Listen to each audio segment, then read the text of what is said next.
As they abandoned their posts and crossed into Colombia, they were greeted as heroes. More than 1,000 members of Venezuela's security forces defected 2 months ago.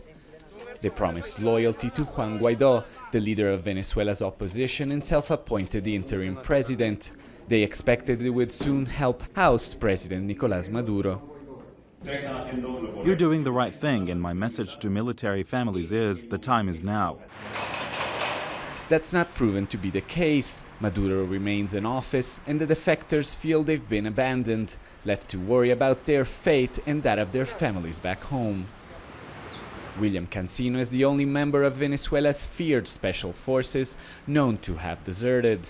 We had this hope that in a few days we were going to act and begin what they call Operation Freedom to topple Maduro and his criminal posse. Instead, it was his family members who felt they had to flee after reportedly receiving death threats.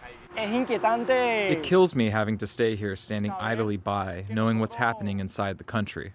But this is the situation. We're here with nothing to do. We can't work and can't send money back home. I'm thankful for the food and shelter, but we want to do what we came here to do.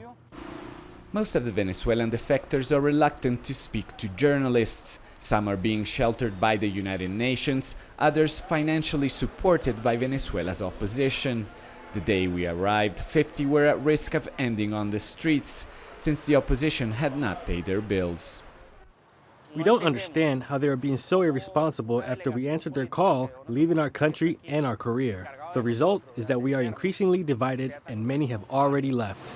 Representatives of the Venezuelan opposition tell us that they were surprised by the number of Venezuelan military forces that defected back in February, and they're trying to come up with a plan to deal with them in the long term, especially if the political situation in Venezuela doesn't change.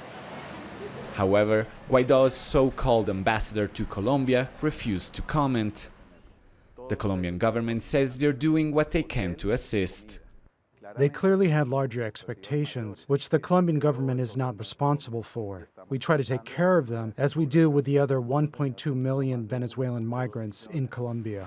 With Venezuela's political stalemate dragging on, those who risked all to support change wait and wonder if their gamble will pay off.